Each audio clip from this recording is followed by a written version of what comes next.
Thank you, and it's such a pleasure to be here with Capri, always thought-provoking. And now I have the pleasure of talking about one of my favorite topics, which is emerging technology, and how we should think about it as a society. We are truly fortunate to be joined by experts in both of the fields we're going to be discussing at a level we probably could spend the whole conference talking. So we're not going to, but thank you so much for being willing to be with us. Today's conference is about transformation and resilience. And if you think about transformation and resilience, technology is at the center of that. You even heard it in the earlier panel. You heard it in Governor Gilmore's comments. When we think about technology and how we evolve, both as a society, but also even globally, these are going to be crucial questions that we have to address. Now, looking across the room, I think most of us, not half of us, can remember the 1990s, the birth of the internet. I remember it quite vividly. It shows my age. And what I remember is we sort of haltingly entered into each step of the technology. Beginning with email, which was thrilling at the beginning. It's now a pain. But we started thinking about that. And then the internet expanded more and more and has become something we take for granted and interact with every 5 minutes of our lives. We didn't give it a lot of thought in terms of ethics. We actually engaged with each step, thinking about what will this do for me? How does this work? Is this, to be perfectly honest, in the very beginning, is this fun? And the internet is a great example, I think, as we start approaching these new technologies to think about both what can we learn from that experience, how has it affected society? It is probably our greatest benefit we've ever had. At the same time, it may pose one of the greatest risks. We can expand misinformation, we can threaten democracy with a tool. How do we actually balance those benefits and risks? And how do we think about those with new technologies that are right in the horizon right now? We hear a great deal about AI. We will talk about where AI is actually going and where it is. Much of what we hear about AI is probably a little bit premature. We hear probably less about space, but we are entering a stage where we are in the democratization of space, certainly at low orbit levels. It used to be if we talked about space, we talked about nation states. In fact, we talked about 2 nation states, now 3. But really, we are at a point where when we think about democratization of space, we're talking about private companies and even private individuals. And how will they function within that space, and how do you think about those issues? Now, some of the ethical questions that we talked about with the internet will still continue to pose interesting questions for us here. We have privacy, we have access, we have how you actually deal with misinformation. All of those pieces are going to play a role here. I'm going to turn to my speakers now and ask them first to describe the state of the technology, where we are. Why is this an exciting moment on the horizon? And Dr. Liang, let's start with you first, and tell us about AI. Okay. Thank you very much. It's my honor to share here. Okay, just like a microscope and the telescope to extend our vision, internet extend our communication capability. AI is a new tool to extend our brain power. Okay, currently AI is a hot topic. Many people talk about AI. However, people tend to overestimate the technology in the short term and underestimate the impact for the long term. Okay, how we mitigate this? I think that we can try to learn from history, especially the the internet technology development trajectory, we can roughly divide those internet development into 4 stages. First stage, the gold rush, okay, the early technology development. From year 1992 to year 2000, okay, it's also called the gold rush. People start to aware the potential of technology, and a lot of VC invest on that. In this stage, selling tools are big business, just like Shyy in Golden Rush. In 1990s, Cisco router is the Shyy for Internet Gold Rush, and now NVIDIA GPU is Shyy for current AI Gold Rush. In this stage, Internet user numbers significantly increased 100 times, from 3 million in 1991 to 300 million in year 2000. Okay, that's from small expert group to early adopter user. Similar for AI, for ChatGPT, about 2 years ago, just about 1 million users. But currently, OpenAI has 180 million users now. In the first stage, okay, many companies burn a lot of money to catch eyeball. However, it may not sustainable if no following stage. So the second stage is that to build up the business model development. Okay, the main goal is to build up a sustainable ecosystem to support new technology. In this stage, the company need to find a way to show their value to customer, monetize from technology, to make money for foreign research, and a creative, positive economy cycle to build up new ecosystem. For internet, after year 2000, Google, Amazon, Facebook, Netflix successfully built up their business model and create new ecosystem for internet. In the second stage, internet user goes up to 1.1 billion in year 2007, but majorly based in the developed country with well-established infrastructure. Okay, so let's go to the third stage. For the third stage, or in this stage, we need a method to lower the barrier for global users to use technology, no matter in developed country and the developing country. Okay, the cost should be acceptable and affordable for most people. So, what's the key? Smartphone and the mobile network are crucial for this internet penetration. Start from year 2007, among 1.1 billion internet users, about 70% relies on PC to connect internet. But up to now, more than 5 billion internet users, only less than 20 relies on PC, and more than 80 use smartphone to connect internet. So here, Taiwan, especially MediaTek, play an important role here. Currently, more than 1/3 of global smartphone shipment use the MediaTek solution based on Taiwan. Okay, and by the 3 stage, technology, business, and the global user are built. Then go to the 4th stage. The 4th stage is to find out a synergy with other technology and the fusion together to initiate the next wave. Internet generates a lot of data. Data has become the resource for AI development. Current AI development based on 3 major pillars: data from internet, compute from semiconductor industry, and algorithm from the computer science research. By those 4 stages, internet has become the infrastructure for our society and economy, and its impact is more than we can expect in 1990s. Okay, it brings digital revolution to affect everybody's everyday life and enable technology for next wave AI. AI also has potential to bring next revolution. However, we need to remind that AI just in the 1st stage. Okay, so we have better not to overestimate it in short term, because AI still has 3 stages to develop. It takes time. AI still needs to solve a lot of problems, such as the business model, cost, energy, algorithm, and how to achieve global penetration. If AI failed for those critical development, it may just the interesting topic to catch eyeball. However, we have better not to underestimate it in the long run.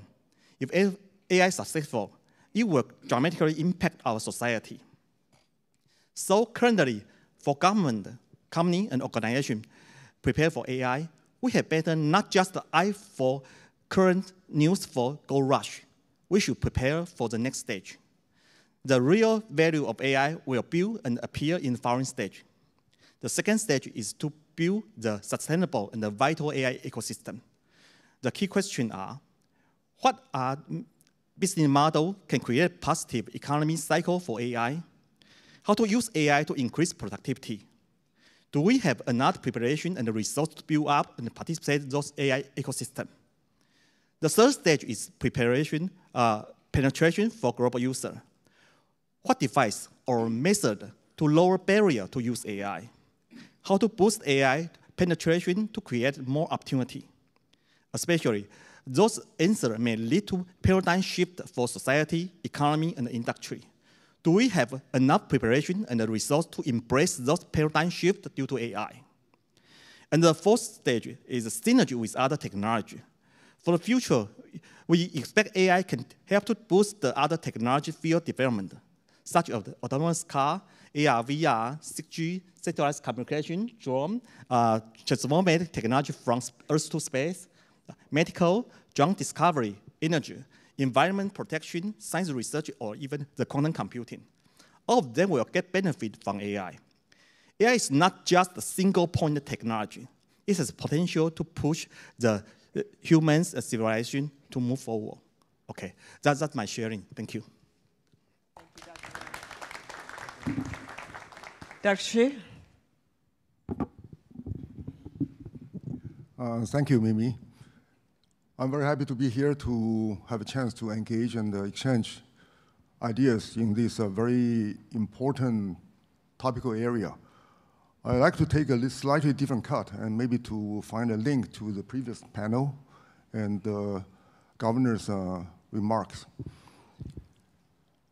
On May 3rd, the US Secretary of the Air Force took a flight in a F-16.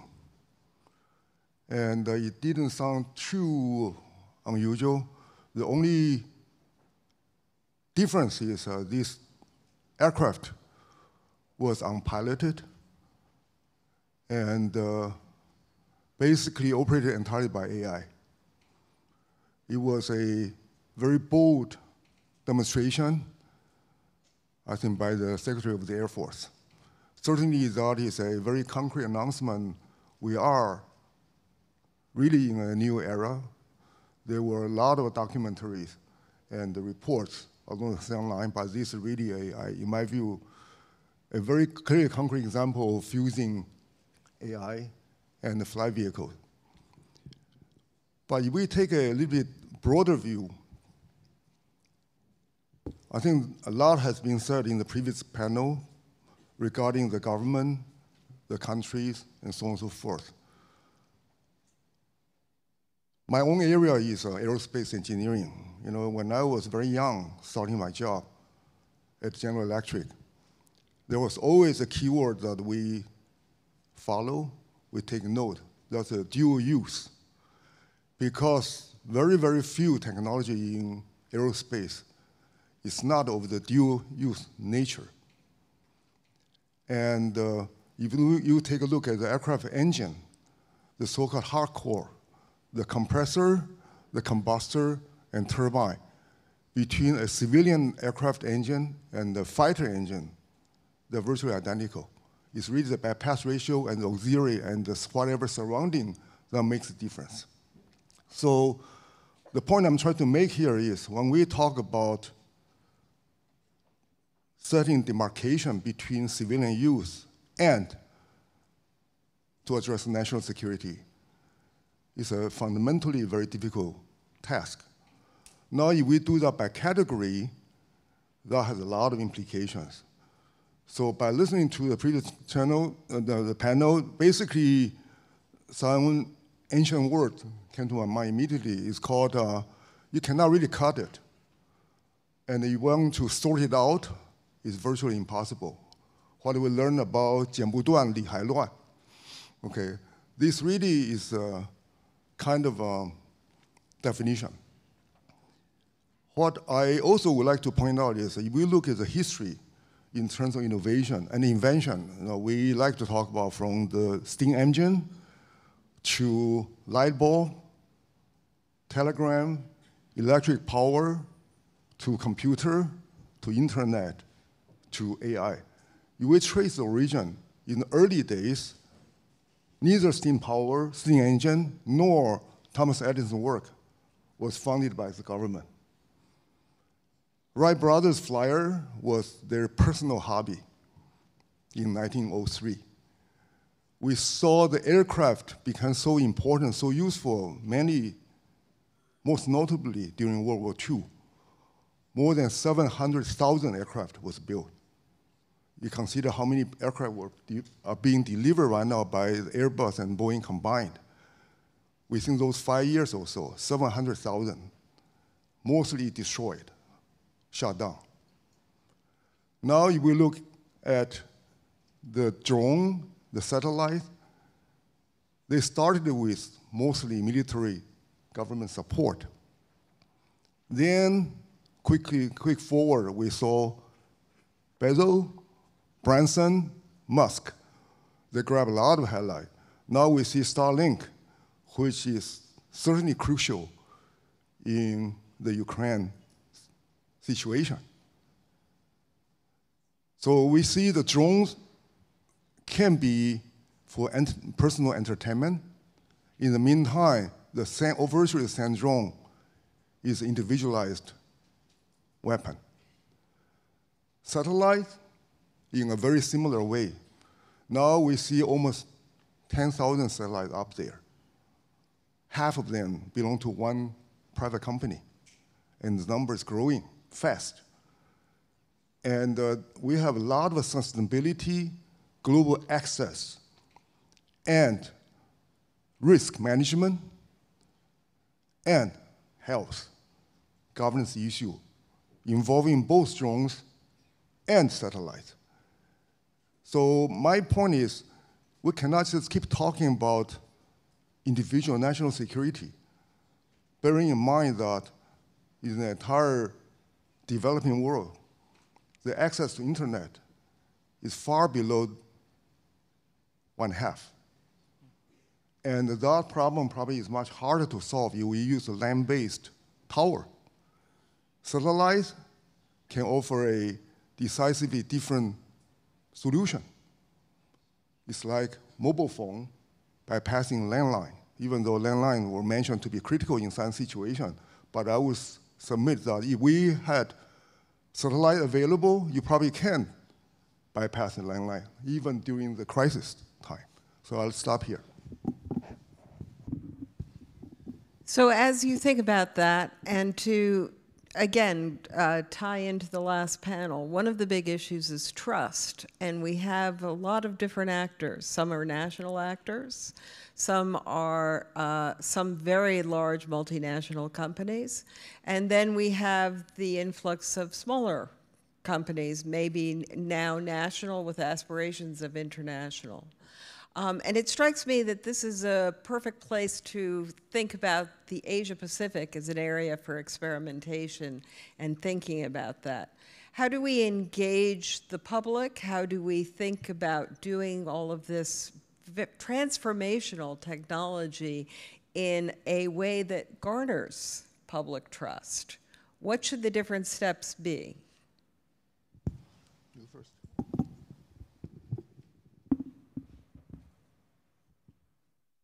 I think that there are so many technology under development, and I will talk about the AI part, okay? And AI, I think that just in the beginning, okay? And just like children, okay? And maybe in this moment, we just like children, you can make a mistake and need time to nurture that. And maybe for the future, that will be in a key role for the transformative role, and especially to help for the situation you described. That. Okay. Yeah. In my view, it goes to the basic. If individuals don't have anything to do with certain technology, no access, the trust naturally cannot be high. If I don't really have a say in this area. I don't participate. I'm only told. Then it's very, very hard to build public trust. So to make that, it is again still also a double-edged sword. You want to have access so people can really benefit and make use of it. In the meantime, that you cannot really control how the individual will or can use it for. So this is something, no matter what, I don't think we can very effectively regulate.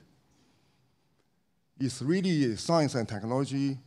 Next, in the next wave, we'll try to counter the current wave. It's going to be a kind of infinite do loop. So that's perfect. It probably brings in a crucial thing of thinking of science self-regulation, not something that scientists are necessarily trained to do, actually. And so what I'd actually like to pose to you, both of you are engineers.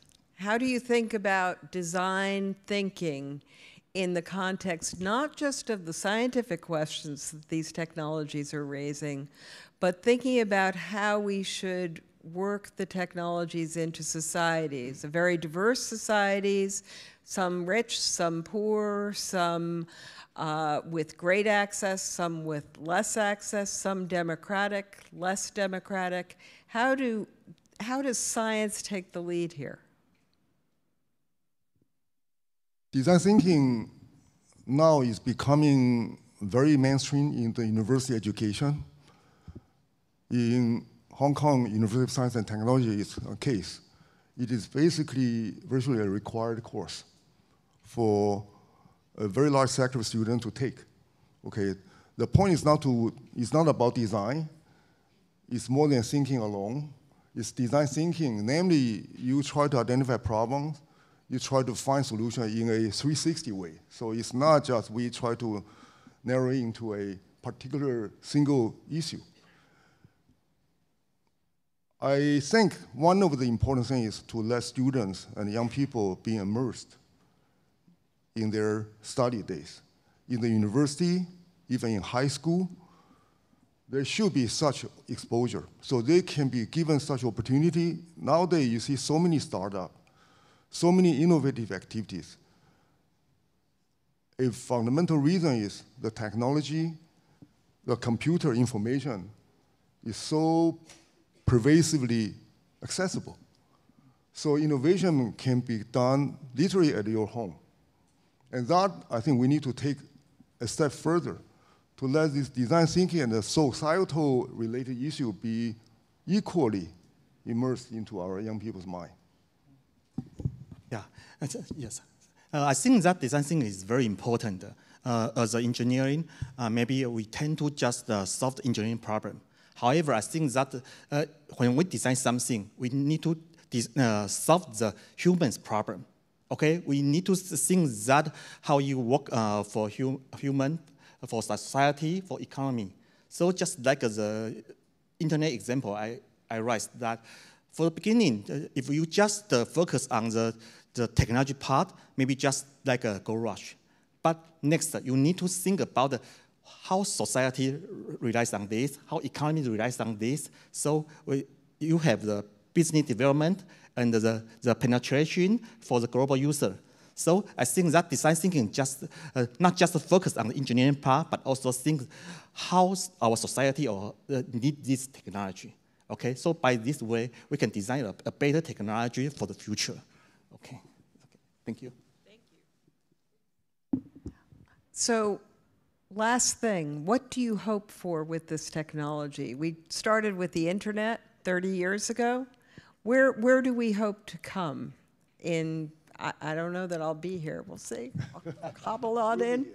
But where will we be if all goes well, if we integrate this design thinking and ethics as well as the science?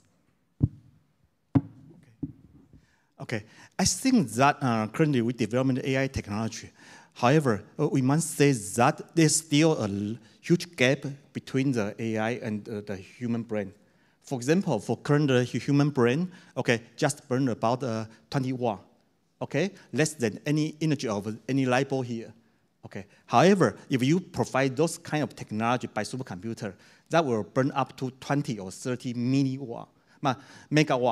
Okay, that was a 1 million gap. So for the future, I think that for the next stage, we hope that a more energy efficient technology for computing or even for AI, that will be very helpful for us. Okay, thank you. In aerospace and related field, I think we are changing from flying faster, very powerful, higher up, in many ways to smaller, slower, lower, and much more individualized. And these are for the better. Drones is just one example. Now there's talk about low altitude economy, urban air mobility. These are air taxis. There are many issues need to be sorted out. However, that's a trend we are moving toward, namely to make it anytime, anywhere for everybody. And there's a lot of privacy and regulatory issues, but these need to be worked out because the trend has already left the station. So we just need to respond proactively and keep our eye on the ball. So with eye on the ball, I think is a perfect last word here. Thank you. Thank you. Please put your hands together to thank our moderator and other panelists for that very insightful and brilliant discussion.